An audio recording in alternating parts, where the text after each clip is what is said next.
Sure, I might as well. There we What are. is an intro? Welcome, everyone. We have Sean. We got, I think, who we got? We got Zach over there. Zach, you hand it off to you, man. Who else we got? We got Andrew Joseph. Andrew, and then Andrew, who we got down there? All right. Welcome, everybody. There you go. Yeah. All right. Today, ladies and gentlemen, we're going to talk about leadership and following and leading and all this cool stuff, because a lot of stuff has happened in the last 5 years as we reflect. This is the week the government actually shut down for COVID. This is the week. It was this week, like between the 13th and 20th, just so everybody knows. So it's 5 years. 5-year anniversary. 5-year anniversary, everybody. Woo! Happy anniversary. Tyranny rules. So leadership's a big thing. However, with that, we do want to talk about Roger Ver first, and that's going to be Andrew's specialty, and he's all the way over there. We're going to have to kind of point him all the way over there. But after that, we'll get into this thing, and we're going to talk about hierarchies and why they are and stuff. And what's funny is there's 5 of us here who are pretty independent people who are probably all weird personal leaders, but I would argue we probably have some challenges with like group leadership or something. We probably talk about some challenges we face with our personal lives and how we try to run as we're ramping this journey up for our podcasts and our businesses, how those things. So welcome, everyone. Thank you so much to joining. We're already up to 5 people. Hello. That's pretty awesome. Thank you. There were like 2 people waiting. So that's pretty cool. Let's get into it. Let's see. We have any comments? Who wants to take care of the comments section? Anyone in there? All right. So we'll keep that open. Once again, I think we should hand it off to Andrew to talk about Mr. Roger Ver. Probably give a little bit of history background and then talk to us about what's going on, Andrew. Oh, did you want to pull up the video or if you have a video, if you want to share that, I can. I sent it to you last night. Hold on, buddy. All right, just a second. Let me pull it up. All right, sorry about that. You're good. Look at this. This is just how it works. Oh, you're good. Just a second. All right. Yeah, if you want to pull it up, I can play it from here. It should be okay. Yeah. Give me just a second. Anyway, so we haven't been doing. Sean, how you been, man? You've been working hard. What you been up to? Working hard. That's all I ever do. That's life, dude. Like I go to work and I'm up between 3 and 5 a.m. every day of my life. And I go paint and then I come home and do more work because I have to do proposals and bids and stuff like that. Life is crazy right now, but I'll take it. It could be not crazy and I could not be making money. So I'm not complaining, not even a little bit. You feel like you over deliver, Sean? I'm sorry? You feel like you over deliver? Never. To your commitments? Oh, never. Okay. I just wondered. Never. This is turned into put Sean over tonight. Do you miss the podcast game? That's my question.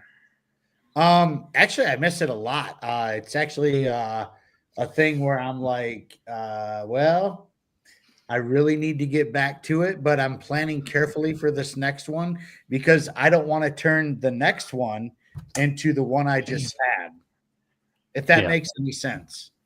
Absolutely. And you're busy. Yeah. You're busy right now. So focus on honestly, part of the Buds in Reality thing was in the very beginning, it was actually Buds in the basement because I do this shit in my basement. If you can't tell, I'm in my basement. Hey, but anyways, no, but you moved from the basement to reality.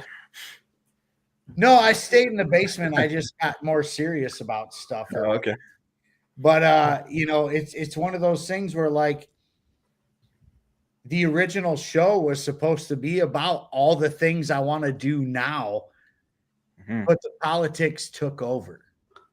Yeah. Dude. And then when I tried to do something outside of politics, nobody watched or listened or anything. So they're like my tribe was actually like looking for me to do these things. And I was like, yeah, this is not fun anymore. I totally get that, man. And that's a huge thing we run into where it's like momentum over time and stuff. And I think Jason, you were even talking about in your reflection thing is like, you didn't think you talked just about politics, but everybody's got to bring it back. Like, because I guess they can't connect it to the weather. Like, it's like, what are Right. what are the basic things people have to talk about? Yeah. Well, I like what we're doing. We talk about like simulation theory, and we talk about more of a high level view of like how the media works, stuff like that. It's tangential to politics, but it's not just straight up like, oh, did you see what Trump did today? It's fucking bullshit, blah, blah, blah. Like that stuff, you can miss me with that. That gets really annoying real fast. Yeah. For sure. I posted a link in the private chat if you want to pull it up. Okay, Whenever thank you. you're ready. Give me just Well, 1 minute. That's the thing about conversations, like anything that we get into, every topic is going to interlink into some form of politics. It's just inevitable. I mean, there's is politics in everything. Yeah, politics has got into everything. That's the problem. Well, I just mean All- like the idea of the politics is just an interaction thing. So whenever you interact, there's always going to be clashes between different ideas. So sometimes it gets muffled into something negative, and lately it's all it is negative. So it's always good to expand into something positive. Politics is the art of selling security. Politics the- is gay and retarded. It is. And the funny There we thing is, go. too, is like we're like, I was talking with Jason about it, and it comes across. I was like, we're not telling you guys what to think. We're just Right. trying to deprogram what they've programmed into you. Because like you got to start the deprogramming before you can like apply another shitty software on top of it. You know what I mean? Like think about like Windows upgrades, right? If you don't do a full uninstall and then like a full fresh install, you got problems. So you got to get all that other junk out first before you can even start developing your own thoughts. You got to get the predetermined stuff out of your head, you know? Speaking of that, we have the Bitcoin Jesus video coming on here, and it's 20 minutes long. Are we watching a 20-minute video right now? That's what I was about to ask, Andrew. What are we doing here, buddy? It's the whole context of his situation. So I did Can we watch break it down into like a 30-second recap? Can we? Yeah. That is can you give us a like lot overall of- basically what you mind if I kind of get a Well- stab at it and then Andrew let you take it from there? yeah, you can take a stab at it. Yeah. Okay, so basically Roger Ver, young man, he's up and coming and he sells products on the internet. And he Firecrackers said something on eBay. Yeah, firecrackers on the internet. But he said something during something. He said something derogatory about the ATF. So Oh, he called him out for Waco. He called him out for Waco, right? And it was on a podcast. It was on a radio station or something. No, he was a libertarian candidate in California. He was running for his district representative. Exactly. So he sells these firecrackers. Then the ATF come down on him, but because he didn't have a license yet, no one ever had gotten anything outside of like what, a fee or a fine, right? Yeah. Well, but he got jail time. What's funny about the firecrackers is he was selling it for the farm firecrackers. Not even, farmers. when you buy it like for 4th of July. Right, for crows for and stuff, 4th of- right? To yeah. scare crows and scare. Yep. Right. I So would see what it was it's for so actual utility purpose. And I don't think he'd even need a license, but ATF. So during that time, there was a trial, right? Or whatever, just and something about the ATF guys like, you didn't hear what he said about us. And you're like, oh, this so is it was where politically it goes, right? motivated. Yeah. All right, Andrew, you want to take it from there? Well, it's like I said, if you look, just anybody who's interested, watch the video later. If you look at it, Definitely recommend it was politically motivated, right? So it was advised him just to do the time and try to keep his head low so that he doesn't get any more trouble. So he did the time. He went to jail, did business while he was in jail because he's a professional. He's a businessman, and not like one of these sleazeballs, but like an actual bread and butter businessman. He was into like computer technologies and stuff like that, and he got out of jail. Waited until he was free to go, and he renounced his citizenship. And he spent the last 10 plus years, just promoting Bitcoin and Bitcoin Cash because he felt like that was the only, safe, free way that he could fight the system without, causing any direct conflict. And they took this. They don't even have laws on the books. This is just the IRS's preferences. They took they took his tax returns and they said that he didn't file his tax returns because he probably filed them through the mail, and they said they never got them.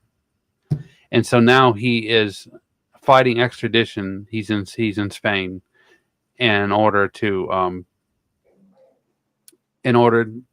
call their bluff. The crazy thing is, he paid, right? He paid taxes. Yeah. He said he'll pay the taxes, but they won't tell him what he owes.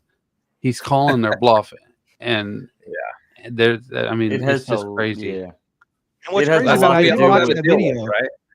Yeah, and I did watch the video, and I remember what he said was about. He said, "I was even meticulous in his emails. This has to go through a fine-tooth comb." He had like three groups watching each other going through this because he said they're after me anyway, so I need to make sure this is bulletproof, watertight as possible. He was intentionally trying to do the right thing. He had 2 or 3 different tax services do his taxes, and he has it on the book. They went and raided his lawyer's offices.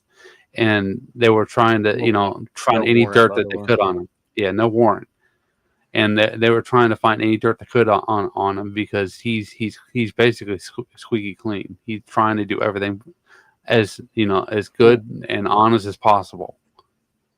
Well, here's the thing, and the reason that they're going after him at this point is because he paid what he was owed 10 years ago, but because of the price of Bitcoin going up astronomically, they're playing off of the number go up game of where Bitcoin's value is now compared to when he actually exited and was able to complete his denouncement in 2014.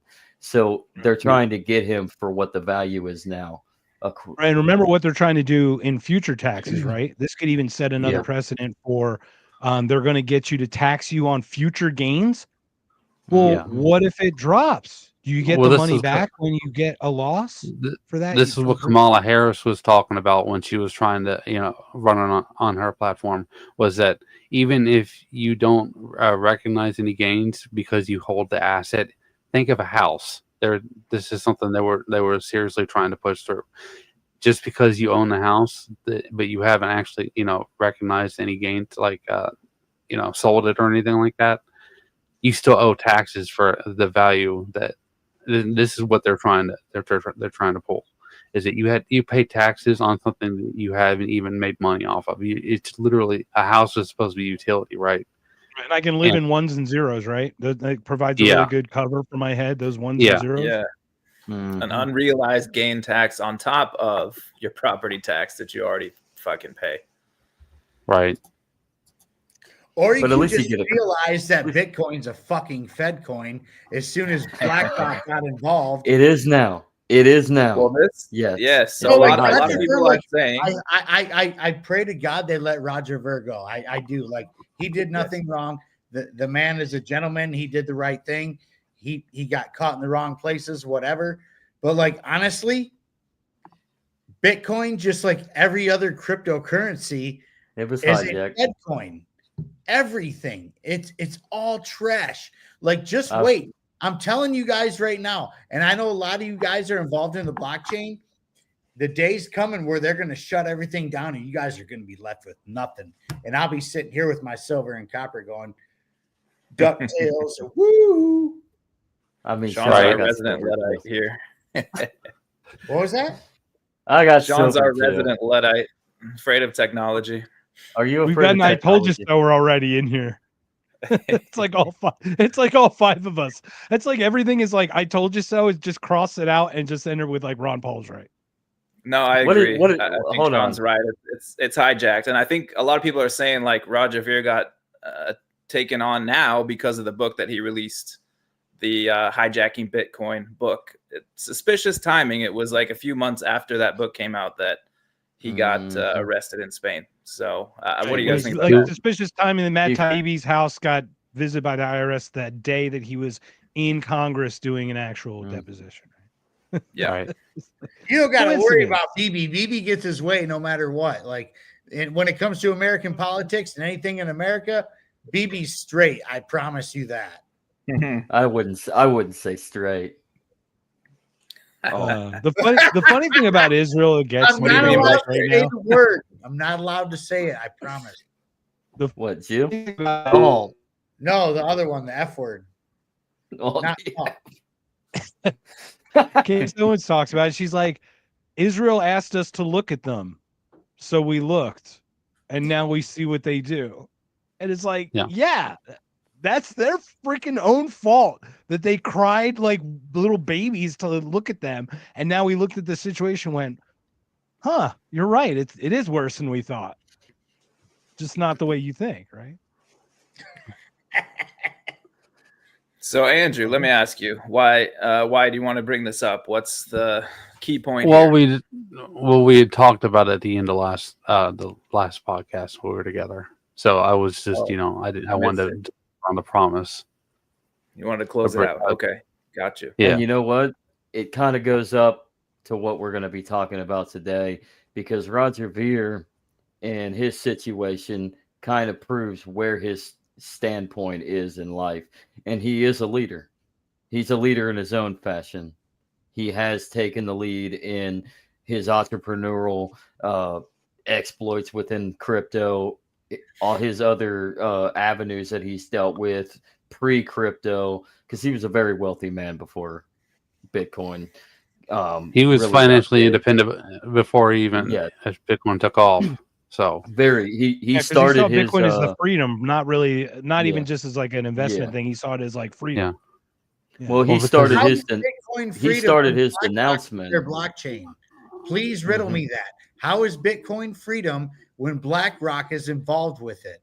It's not freedom. When the Jews and the central banks are involved in that, it is absolutely not freedom at all. Bitcoin will end up being the CBDC. Mark my words. Bookmark this shit. Well, I think that's the point, right, Sean? Is Jason was talking about the book that Roger just wrote, and it's about it getting hijacked. That wasn't the intent, right? And now it's becoming. It was not the they're talking the intention. The idea of Bitcoin is freedom, even if it has been compromised at this point. But the people who blindly follow that shit are like, well, wouldn't you just be so happy when all these rich bankers got involved in your shit? And I'm like, no, absolutely not. No. Max this. But the number goes up. That's because I think some people are looking at it as an investment only, which that was never it's the gambling. Design. It was it wasn't designed for currency. The number Bitcoin's down to like 74,000. It was just over $100,000. It's dipping. It's in its dip. It started out as zero, man. And then last year, Bitcoin will fall down to zero. It's going to do that. It's marching its way there, especially when the orange man just said, hey, we're going to get involved in all this stuff and blah, blah, blah. No. That's probably a good thing, actually. We'll see. We'll see how his regulators are. Who are Trump's regulators? SEC. Who are Trump's regulators? Please tell me who they are. More concerned. I will be honest. I'll be more concerned about a CBDC and then just whether Bitcoin, because Bitcoin's a voluntary thing that you can be in. That's the concern. So I can choose to not be in it. But if we go to CBDC, at all least bets are off, ladies and gentlemen. At least we no longer have Gary Gensler as the head of the SEC. Let's just put it that way. Is that something Trump did? No, he resigned. Before his term let out. And there was a lot of social pressure. Mm-hmm. Gotcha. Do you think they can take Bitcoin and turn it into the CBDC? Yes. That is something that the deep state, whatever you want to call it, is trying to pivot towards. Right, and that's what they'll do when they link our bank accounts to it, like the direct deposit. I mean, and then they just it stops the fiat system in the current implementation because it slows it down, and it it controls inflation, but at the same time, they can only do so much with what the trajectory of Bitcoin historically is designed to do. So Where on the doll did Bitcoin touch you, Sean? It's not about that. It's about Sean, consent, where did dude. the Zionists touch you? Where did the Bitcoin touch you?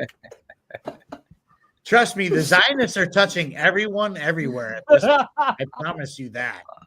That's one thing we could definitely agree on is that. But Well, like, what if we want to be touched by the Zionists? and that's your voluntary choice.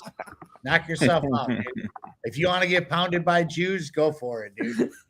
Oh, I didn't say How much pounded. did they pay I you to said quit your touched. podcast. That was a gentle touch.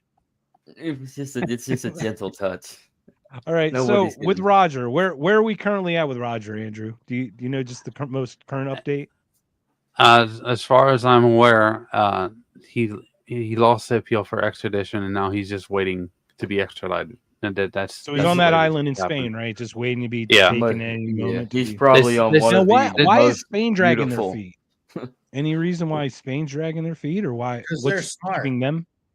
Well, I'm They're wondering, are they smart. actually opposing this? Are they? Are I don't mean, know if he's they're in smart. a Western democracy, right? And that's they're power players in the grand scheme of things. Allegedly. Yeah. Spain? He's also So- in the same place that It's- uninstalled McAfee. Right. From It wasn't the same. That's true. It wasn't the same Who did prison that? system. Yeah. Who did that? No, Who it did wasn't the that? same person. No. I Who did I that? actually reached out to Roger through email, sent him an email asking if he wanted to talk, and he actually responded, but he's like, "Yeah, I can't really talk about the Bitcoin stuff right now because of the That's trial Yeah. going on." understandable. Yes. That's awesome that you reached out, though. So, Yeah. so right now, Roger's in that. So this is a perfect segue, Jason. What compelled you to just go, I really like to talk to Roger Ver, but I have no way of knowing what do I even think to do, and what gives you like that internal drive to actually make that action to do that? Hell if I know, man. But honestly, I mean- I read his book. I read Hijacking Bitcoin. It was really good. I had some questions. I was like, "Hey, what's up, man? You want to talk?" And I had seen him going around on like Tucker Carlson, Alex Jones, and stuff. He was on those shows, and I was like, "Hey, maybe he's bored. He's sitting around waiting to be extradited. He can't go anywhere. He's on house arrest. So why not? Maybe he'll just want to hang out." Mhm. But the kind of angle I'm going for though is like what acted you to do that, right? There's an internal drive inside you. Like the curiosity obviously continued your interest.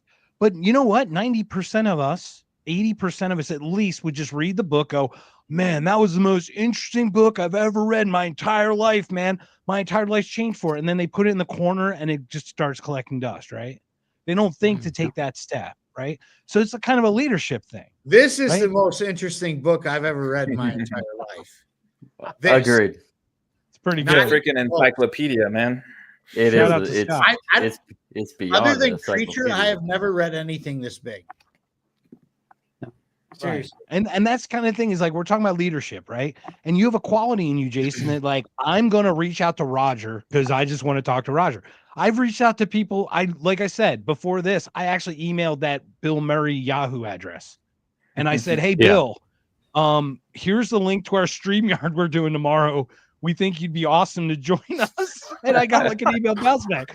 But who cares? Like, who cares, right? So what's inside of us that starts that whole drive? And I Jason, just, I just gotta say, conversation. I saw that email last night because you copied me on it, and I was just like, "This motherfucker really reached out to Bill Murray." Now myself, Why man. not though? Why not? It's awesome. But that's the point. I is know like, he's not gonna. Speaking of that, I know he's not gonna hear this, but Thomas Massey, come on, the legacy, right?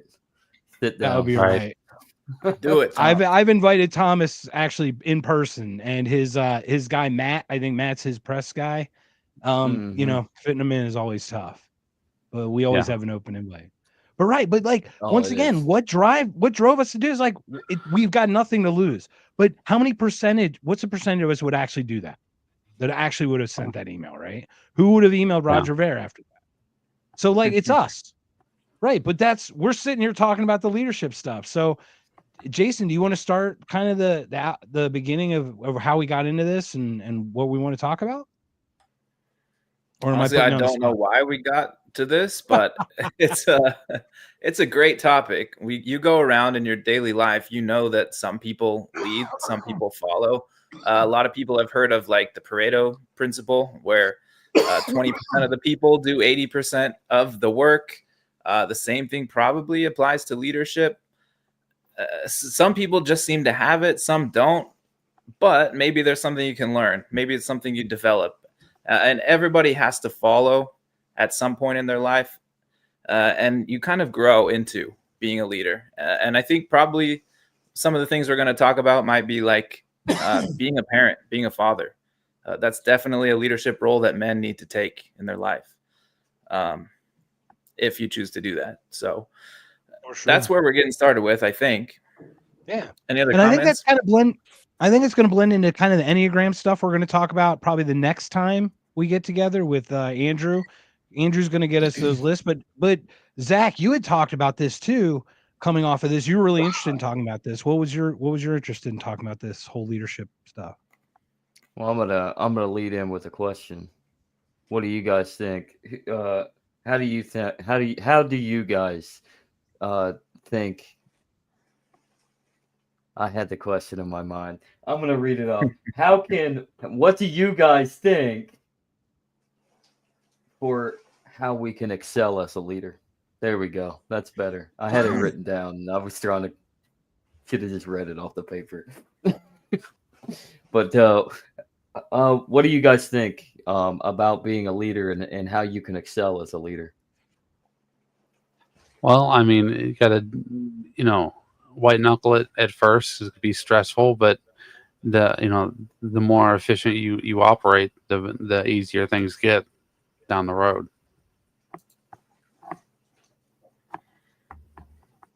Efficiency is a good point. Absolutely. I think to excel as a leader, you have to really care. I think care is a big aspect of it. You not only care about your own success, but you care about your team, your group, whoever it is that you're leading.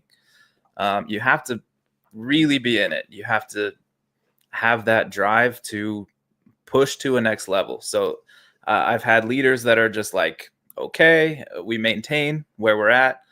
We're not really going anywhere though. We're doing good, but just like, that's it. We're going to stay flat. But I think an excellent leader will really you can see what's going on at the level, and you can look to the next level and say that, hey, there's something more up here that we could get to. I think that's maybe the difference between a okay leader and a great leader. And I think it depends on what page you're on. Like if you're on the same page, you're going to operate more efficiently than if you're not. Yes. Yeah, you got to be able to connect with people. You got to be able to communicate ideas, communicate where you're at. You have to be able to give feedback to people, help them understand if they're not doing something wrong in a way that doesn't demotivate them too. Got to be able to listen, actively listen. I think my challenge, and there's two, I think there's kind of multiple versions of leadership, right? Like you're talking about like leading a group of people, or you're talking about, just leading yourself, right? Just having self-discipline, for example. Like I think the five of us are very extremely disciplined, but being small L libertarian anarchists, whatever we are, we probably have a challenge with authority and therefore have a challenge taking authority in that way, right? Like for me, it's always been like, I've been a horrible follower. So I actually think that I would have to work on that ability before I could ever even think to lead, is my ability to understand that the hierarchy is required to make it happen. Right. Yeah. So any thoughts on the hierarchy or anything? Do you want me to play the one Jordan Peterson about the hierarchy and how it works with hierarchy? I'll chime in real quick. Yeah. And I'm going to say this. Mark and I come from a different breed. We're Gen Xers. And no, this is where I'm going with this. I know you're laughing, but no, this I'm is laughing serious. with you. No, I totally get it because there's always like a battle of the generations, you know. But Mark's no, a boomer. Don't let Yeah, him I'm fool like you. a boomer plus, man. No. Yeah. Dude, I'm Mark's more actually boomer than I 70. am Gen X. Trust me. I don't even know technology for fuck's sake. But no, Wait, hold on. How? When Mark is older than you? what are you talking about? I How don't do you know it not- either. Yeah, I don't barely know. know it, Zach. Sorry for interrupting, Sean. No, Continue, Sean's please. got a Go point. ahead. No, I totally get it. I totally But you got understand. a Go ahead, point, Sean. Sean. I'm busting your balls. What is it? Is that a Gen X saying? I forget. Sean, what were you saying, buddy? But go ahead. Is that like people like Mark and I, you got made fun of for being a follower back then. You did. It was a thing. Like you didn't want to be a follower when we were growing up. You wanted to be a leader.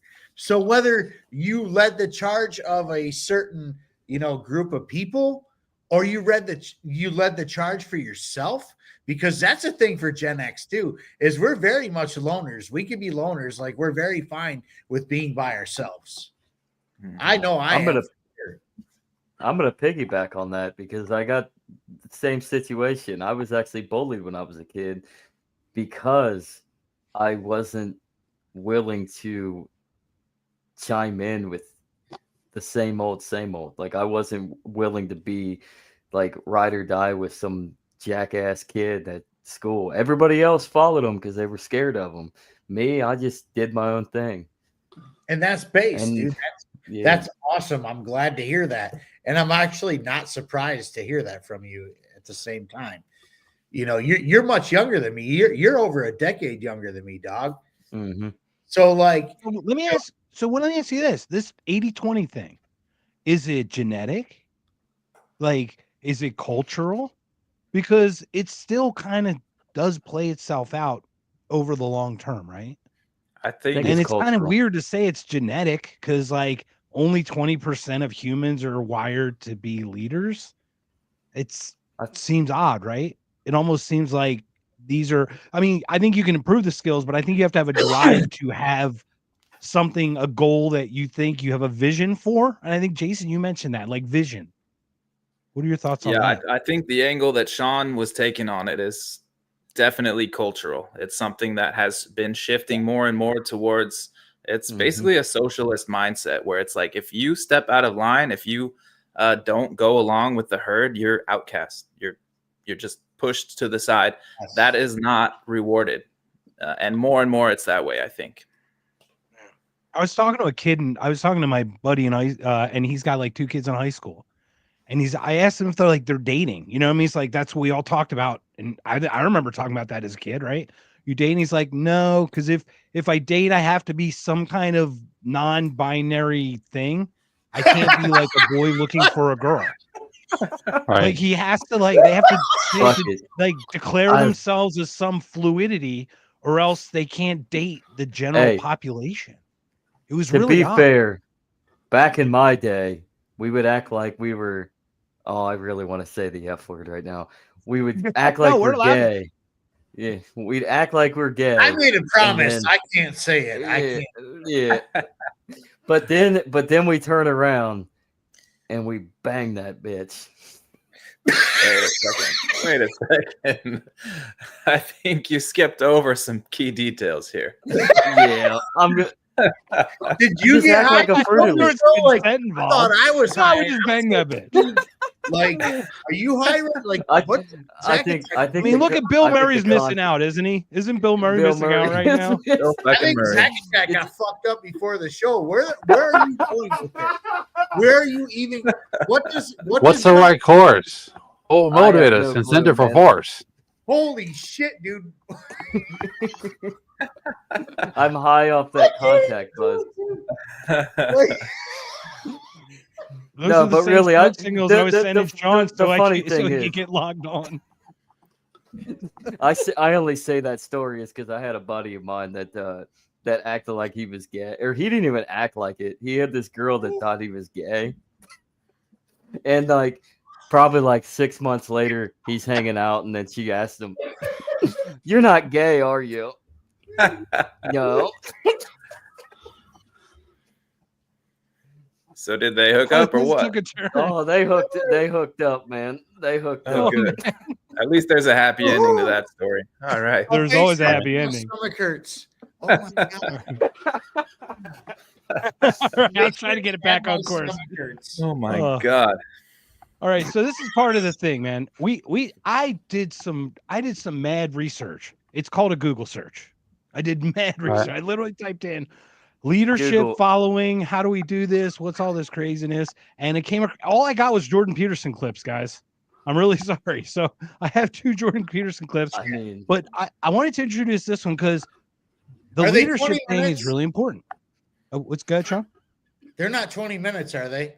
No, it's literally like 40 seconds. Buddy. Don't worry. I promise you, I'm not giving you the Are they- Andrew treatment over there.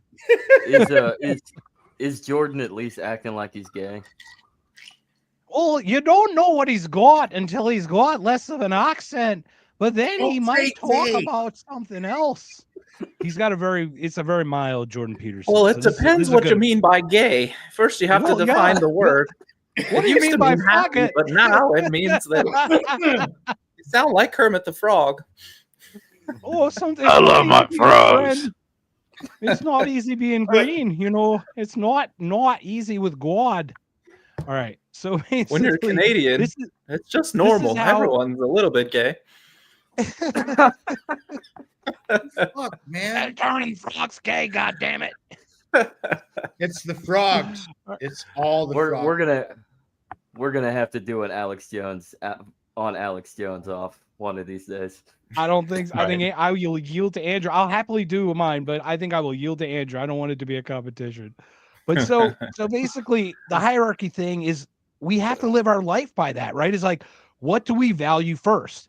Because if we didn't have a set of values or we didn't rank our stuff, well, what do we start with? The closest thing, you know what I mean? So there is always some kind of ranking in some way. So this is about the hierarchy and why leadership might even be required. Okay. Well, how about no hierarchies? It's like, no, how about not? Wrong. Because all that happens if you one of the things that happens if you flatten out the hierarchy is that you can't even organize your perceptions. You can't perceive the world without looking at the world through a hierarchy of value. And because you can't perceive the world unless you make one thing more important than all the other things, because you don't even know what to look at. And if one thing isn't more important than all the other things, then you have nothing to aim at. If you have nothing to aim at, then you have no meaning in your life. Yeah. Yeah. Based. What are your thoughts on hierarchy and why we need to like literally rank things in our life to even get through the day? Oh, we have to have something to, justify our existence, right? And the more, the more we build towards something, the more the broader the picture becomes. It's all about purpose, right? I mean, that's the whole point of life, is to try to discover yourself. If you don't have anything that you're striving for, then you get stuck. So I think the reason why we try to rank things in order from best to worst is which road are we going to take? Are we going to, it's like that meme. You go this way to happiness, you go this way to misery. Which one do you want to take? Yeah. And it's interesting too, because you're looking at this thing and he's talking about like how the hierarchy works. Now imagine your personal life. That's the thing. Do I shower first, brush my teeth? Like what order do I do my life or whatever? Now that goes to everything else in an organization, a group. Of course, some kind of structure would have to be, you start looking towards some upper person who might have more experience than you, who might know it better, who you respect and admire. So like we talk about how this works because it's tough because we talk about hierarchies and we believe in hierarchies as ANCAPs even, because we believe in governance over government, I guess. And I think we're happy to look at people that we see as leaders that we can all agree to have an expertise on certain things and value those things. I mean, you guys can have a hierarchy. I'll be in the back alley selling dope. You'll be free to do so, brother. Well, I mean, at the end of the day, people are wired one way or the other. So you're either going to lead or you're going to follow. And certain people will lead the way, and certain people are going to follow them. And that's just the way like human nature is. That's the way we're wired. It's been that way since the beginning of time. Like, so it's hard to argue that. But you know, at the end of the day, anybody with their own mind is going to lead themselves one way or the other. Like, you know what I'm saying? Like I was saying just before, we're like us Gen Xers, like a lot of us are comfortable with being loners. Like we get by alone. I could definitely do it. Like I would be perfectly fine. Like had I never gotten married or anything like that, I would have been the forever bachelor, man. That was actually the plan. And then I met my wife and she kind of changed things. Kind of funny how life. I love my girlfriend and I'm in love with my girlfriend, but there are days where we are able to spend a lot of solitude, even in the house. We'll be in different sections and we're comfortable like that. We'll check in on each other throughout the day. That is amazing. But it's a beautiful thing that we can just, oh, you know what? Let me go downstairs for a second, give her a kiss, and then head back up and kind of get into my own head again, you know? Yeah. And that's based. Seriously. But like, the whole thing is that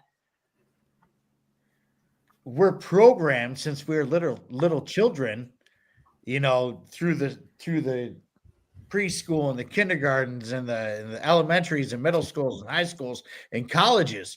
They're all telling you need a hierarchy from the time you're born. Seriously, though, like people don't think about this much, but this is some real shit. It's like you are literally bred and taught that somebody has to tell you what to do for your entire life. Yeah, and I think that hierarchy is different than the leadership you're talking about or the authority, right? It might not even be leadership. It's like authority. Always look to your X, right? Like the guy in the white coat is the doctor. Well, he's also my butcher, the guy in the white coat. So what am I looking to him for an expertise on, right? So we talk like authority, right? Or like what's that? That bowing down to authority or whatever. Yeah, this is a good one. Go ahead, Zach. Go ahead. No, go ahead, Jason.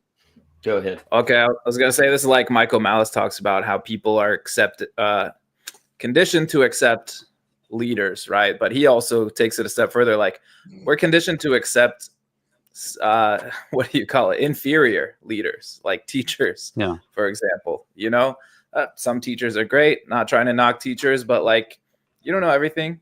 You don't need to have control over every single person, every single thing that class does. You know, so we're conditioned to not only accept a hierarchy, a structure, but just people that are shitty. And if you look at Congress, you look at our government leadership, they're all fucking retarded.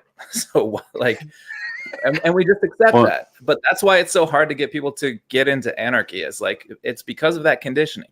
They're like, but if we didn't have this, who's going to build the roads? How will we know where to put them? It's just like, come on. Roads. Go ahead. When we're all on the same page, there's no form of quality control. Right. Before we continue, I just want to tell Jason to settle down a little bit, sir. You're getting a little down. I'm back on the sauce, and this is not good for me. Are we? No, I'm loving it. No, let's get kicked off. You learn. Let's get kicked off YouTube. Hey, drop this comment onto the screen actually, because I think this. Which one we got? Yes, talk about Milgram's experiment, please. Because Milgram's experiment actually kind of explains why hierarchy seems to be the condition that we perceive ourselves. We think that we need some sort of authority to tell us what we're unsure we should do, and but what Milgram's that our whole lives, Yes. our whole lives. And that's what Milgram's experiment kind of proves is when you have these two choices, whether you're to press the buzzer and shock the other person in the next room, or not, and this white coat doctor telling you go ahead and press it, it'll be okay. And then you're just hearing scream, and then the voltage goes up. You hit the button. They even do it past They death, scream right? louder. Even do it past death. Even when you start not hearing any sounds. Well, I don't hear anything.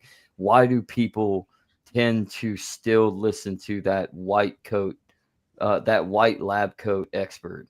Why do we think that the experts know more than what we should understand, or we already understand ourselves?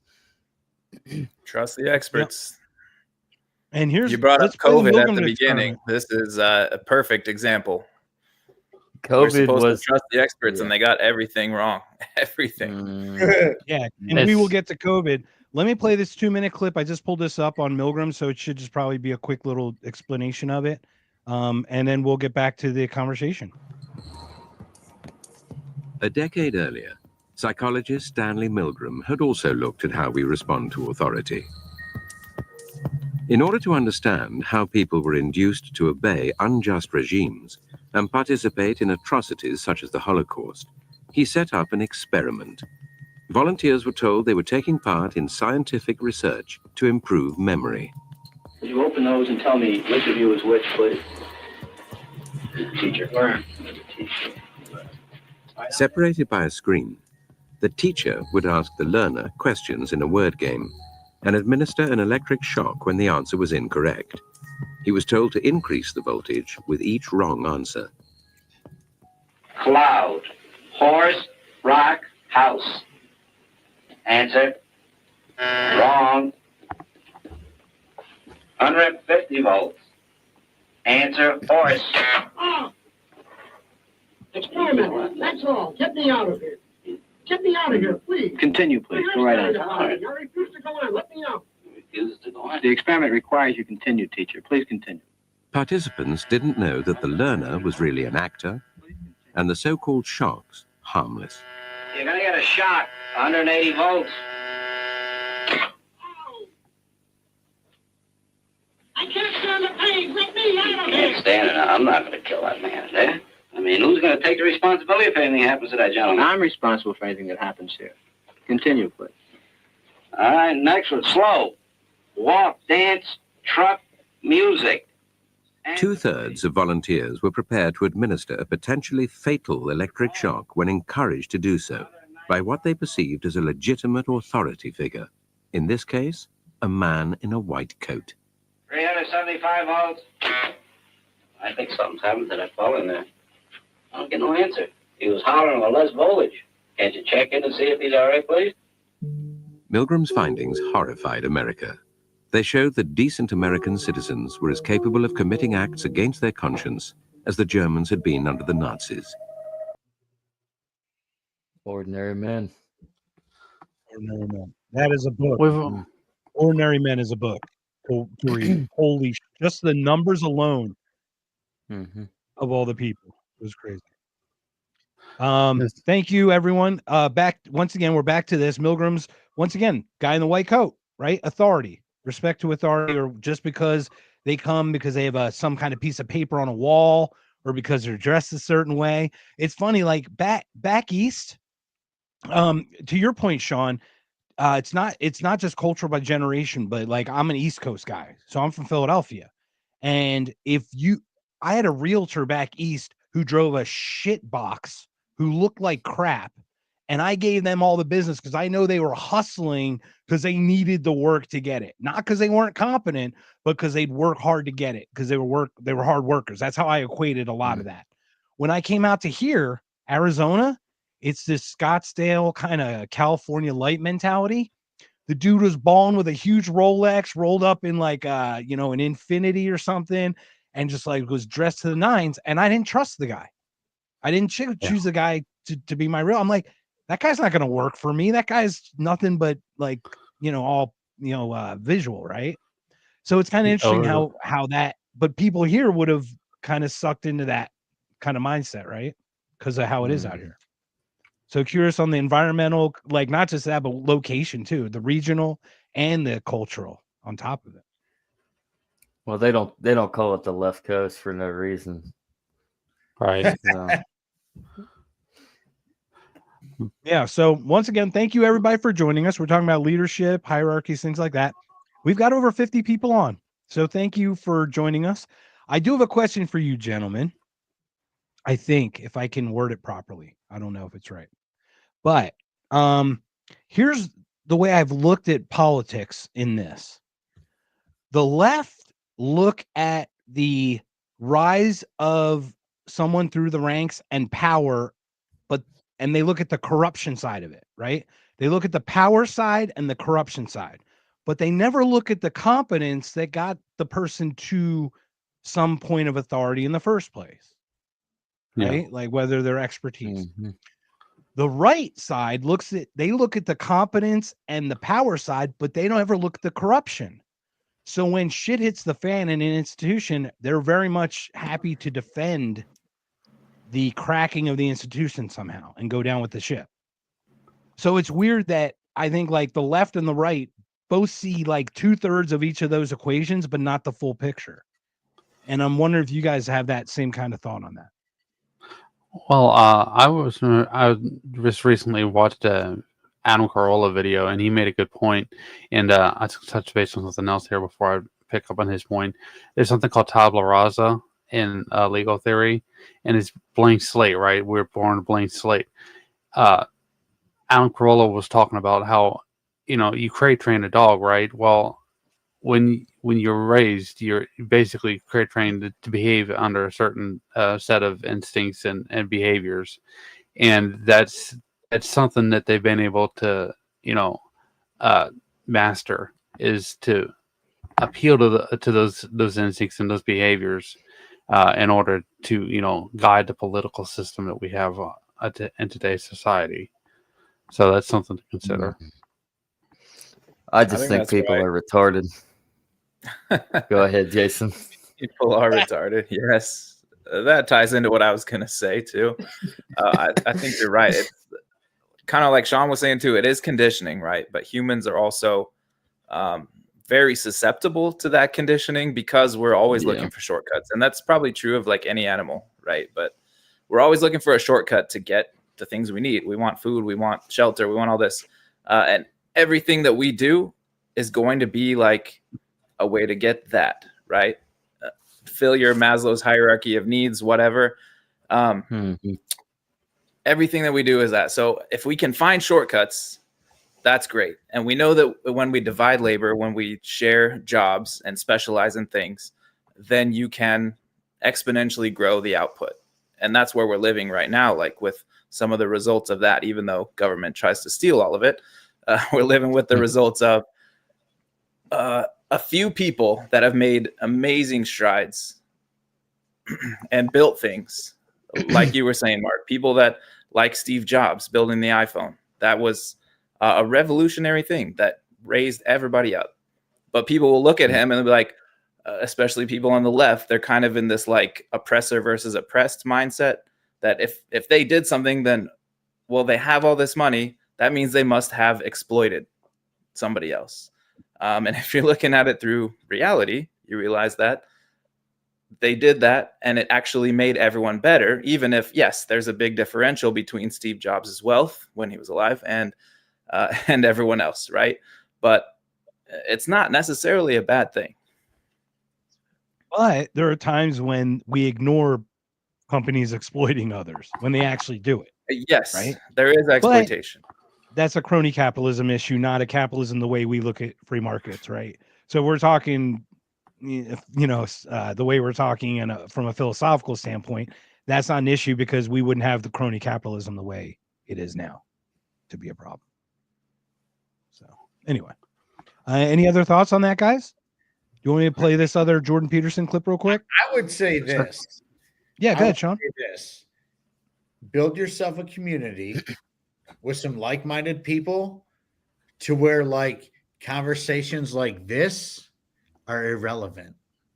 If that makes any sense at all. Mm-hmm. Yeah, make the job that we want to do useless. Thanks, Sean. Yeah. No, but I mean, and maybe do it so other people from the outside world listen or something. But like, no, like conversations like this, if you're in a like-minded community where you're building things up, man, you don't got to worry about any of this stuff, man. You've nullified yourself from the state and you're doing your thing and you're living your life and you're making your money and your money's yours, your property's yours. Dude, what else could you ask for?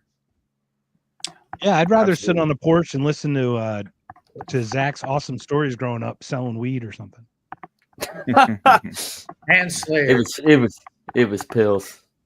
Oh, pills. Okay, sorry. I smoked the weed. I didn't want to put words in your mouth. Yeah.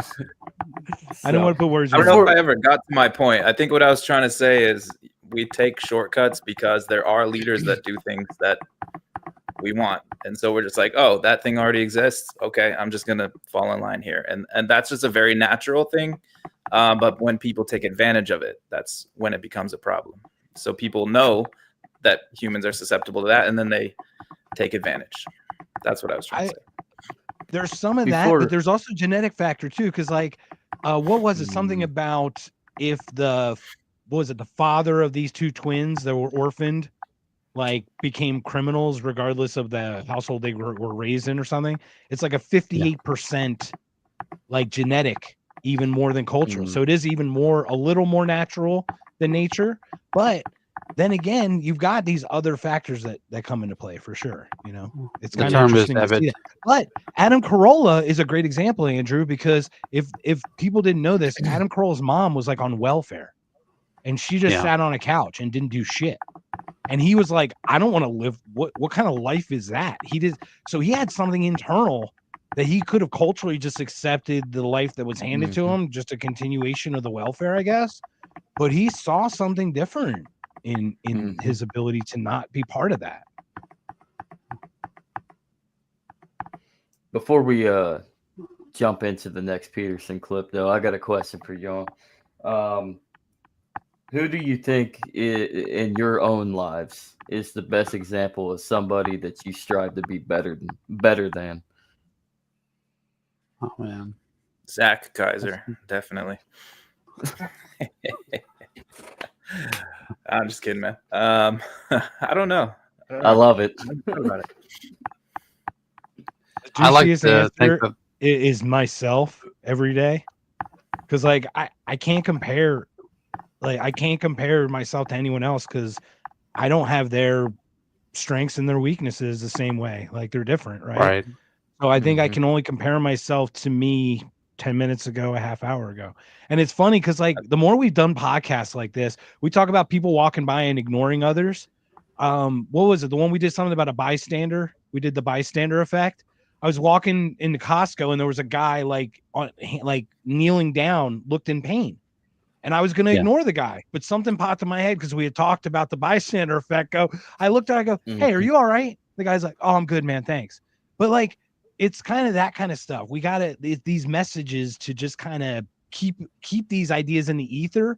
Because I think, Sean, I think you're right. I think it sucks that we have to talk about these things all the time, but maybe that we stop talking about them and assume that they would stay that way is how they atrophied in the first place and got to this point where we have to kind of reel it back in. I mean, it's hard to tell. The world's crazy right now. So it's like, it's just too hard to tell. Everybody has their own thing. You know what I mean? So like when you say it's hard to like outdo yourself or whatever, you know, or who are you trying to outdo? I'm the same way. I'm like, I'm trying to outdo myself every day because I'm me. I can't be somebody else. I'm not at their level. I'm at my level. So like I need to outdo what I've done the day before and the day before and the day before and so on, you know, because I can't get on your level or your level or your level or your level. I can't because I don't know your level. You know, we're all homies and stuff and whatever, but like even if we were like super close neighbors or whatever, I still don't know your level because I'm not you. So yes, when it comes to outdoing somebody, you can only outdo yourself. And that should be your goal, man. Like, okay, today sucked. I'm going to do better this day. You know what I mean? Yeah. Totally. 100%. And I think our formative, sorry. Go ahead, Andrew. You're first. I'd say I think our formative years have really will guide us. And I was talking about this the other day with Zach. It's called a foundational myth, right? And our experiences will motivate us to behave in certain ways and try to overcome, whatever it is that we struggle with, and that will guide us for the rest of our life. But yeah, I think that's a big part of what you guys are talking about. Is I am my own person, but I'm not equal to myself last week as I am to yesterday or next week. It's we're trying to strive for their best. Yeah, It's a very Jordan Peterson answer. Yeah. I like it. No shade. That's good. You're gonna make me pull up You had a that point? soul quote. I mean, I'll just go ahead and answer the question. I strive to be better than my dad because I know I can be better than my dad. Do we all have that? I feel like, but I understand where y'all are coming from too, because it really is. You need to be better than yourself because you're always learning from your past mistakes. Well, speaking of the dad thing, I would agree that my dad is like the most amazing man in the entire world, but I would not want to be like him as a parent. And it's not that he was bad. He just wasn't what I felt I needed. Right. So that's just how it was. But that is not an indictment on him, man. What did you expect him to do? He didn't have a book. Great guy. Still with my mom. He's 85. He's going to be 85 this year. How awesome. Wow. I love it. Dude's fucking amazing. He's a great guy. Dude, let me say this Thomas Sowell quote, because Andrew was just talking about it. No one is equal to anything. Even the same man is not equal to himself on different days. That is my favorite Thomas Sowell quote ever. Mm-hmm. Because it's a really good one. Yeah. Had nothing to do with econ either, which is crazy. And that's interesting. Is like, and that's kind of like the only thing is we can set these set of hierarchical principles, right? Non-aggression, all this stuff, and then try our best to live by all those things all the time. And the human part of us slips. And that's all we can expect is we're gonna have an off day here, and then you know what? We gotta give ourselves some grace, get back on the horse. Right. All right, let me share this last little Peterson. It's a real short one, but it'll be just a little bit more about hierarchies. Wait, one more thing before you get that. Go ahead, just on the theme of Zach's question, I wonder if you guys had a similar thing. Like, did you see a podcast host, like somebody kind of successful, and you're like, I could do that? Did you guys have that moment that kind of got you into doing it? I mean, Dave Smith. He's Robbie the Fire. We're trying to emulate him. I am the libertarian Tupac, man. Well, I always thought of myself as a part of the audience, right? So anything that I learned from like Stefan Molyneux, for example, I just pass along to other people.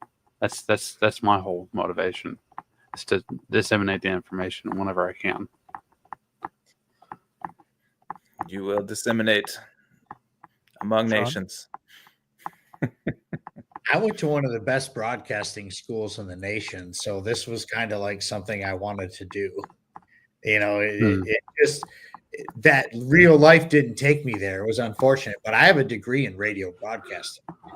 It's cool. From the Specs Howard School of Broadcast Arts, which is now called the Specs Howard School of Media Arts, because they do graphic design and computer shit now. But it was just a TV and radio program for a long time. And they put out some serious people out into the world, whether it comes to, TV or radio personalities on the news, whatever. So it was cool, but like, that's why I got into it. I wanted to be a rock star, and the rock star thing didn't work out. So I said, I'm going to be a rock jock. But here I am talking about government shit. Fuck's sake. I'm actually in the same boat as you, Sean. Is like one of my first goals growing up was I wanted to get into radio broadcasting. I wanted to talk sports though, but I never actually had the discipline to continue on. So I just fucked around, found out, and then I'm working shit jobs, right? But I started podcasting with another buddy of mine before me and Andrew decided to start this. and it was just a little project. We didn't go anywhere with it, but we talked about like paranormal stuff, and like we always in one reason is like I was so enamored with I don't know if y'all have listened to paranormal podcasts or campfires with Jim, his other podcast with Jim Harold. Like I wanted to like become like the next Art Bell or even the next Jim Harold, because Jim Harold was like the king of the podcast, like specifically in the paranormal genre with podcasts. And of course, Art Bell, you know him from like radio. So mine happened when I saw like mental help, and I had that thing that happened to me. mm-hmm. Like literally, it just like it hit me like a fucking 2x4. I'm like, I got to do something with some kind of messaging. And Rogan was there at the time, but this is 2014, 15. This is when they're nobodies, and the Jordan Petersons are being attacked. You know what I mean? These guys are like Brett Weinsteins and the Erics. They're smart, and the atheists, the horsemen of the apocalypse, like Sam Harris, didn't have Trump derangement syndrome yet, and they didn't sound like morons. Yeah. Like it's funny how like each one of them slowly over time have lost kind of grace. You know what I mean? Like Sam Harris, clearly, Richard Dawkins, clear imperialist. And then you look at like Hitch, I still love, but he passed. But he was like pro Iraq war. But he was like, well, we're there anyway, so we might as well destroy them all. Like he was just something with his religious stuff. Dennett was the only one who did it. But I would listen to all those podcasts, and what I would find myself is asking all the questions before they would ask the questions. So like I found myself the curious in the same way. So I always found the way to ask questions that would generally send people like have that little dissonance to make them actually think about the answer. And it's always those things that I always found is I want to know the questions that I don't want to hear, how did you grow up from A to B? It's like, no, tell me how you got there or what you did there, and try to get different angles from it. So, and we should talk paranormal, by the way. I'm happy to talk about with you. I actually have a good buddy of mine who's a paranormal investigator, and I had done podcasts with him every year during Halloween time when I did my show. It was awesome. I met a guy named Remzo Martinez. I think I can use his name, but he was a ghost hunter at one point. He was actually at Freedom Fest last year, so hopefully he'll be there again. But he was a really interesting guy, and he said he would go to house hunting stuff. He'd actually did the equipment, took it all out and everything. It was like, all right. I need to get out my old recorder and recharge it, see if I can find where me and Andrew, we were at a little schoolhouse in the Smokies, and we captured some things. I don't know if we got any actual dialogue recorded, but it was pretty wild when the little red recorder light was blinking every time something, and it would get cooled down, and then all of a sudden other people started. We were alone in there. All of a sudden other tourists showed up, and then it stopped. So we still to this day we still think we came across some school kids. The children of the corn. Malachi. All right, let me go fire this guy up one more time here. Anything else before we continue? Let me do the Gavin. Let me do the Gavin Newsom. Anything else before we continue? Little shoulder roll. Can we talk about this while we're talking about stuff? Have you seen his podcast? Anyone, speaking of which? Have you seen this Gavin Newsom podcast? It's the worst trash I've ever seen. It's like I watched 3 seconds. I was like, okay, I'm good. I have a feeling. I'm gonna play some more Jordan Peterson. He's a good idea. Most human hierarchies, as I already pointed out, are hierarchies of competence, not power. Okay, so that's why we don't live in a patriarchal tyranny. And so if you want to be a successful man, then you should be competent. And that will move you up the hierarchy. And that will make you attractive, and for good reason, unless you want an incompetent mate, which is possible and happens, but isn't something that I would recommend. People will sometimes choose an incompetent mate because they're intimidated by competence. And so they'll settle for someone who they don't respect because they feel that they can master them and they won't be intimidated. But it's not a recipe for a happy life, I can tell you that. All right. So what are your thoughts on that? Is like when we see people who are competent, those are the people I've generally looked up to. Is like, wow, that person does X really well, right? We just talked about it. Who did you look up to do this podcasting thing, right? Right. So what are your thoughts on that? It's kind of a perfect segue that you mentioned that. Well, I think it really depends on the a case by case basis. Like somebody's a revolving door, right? There was always a crisis day in, day out. Maybe you don't want somebody who's interested in asserting authority. Maybe you just want the stability and the peace of not having that conflict and that revolving door mentality.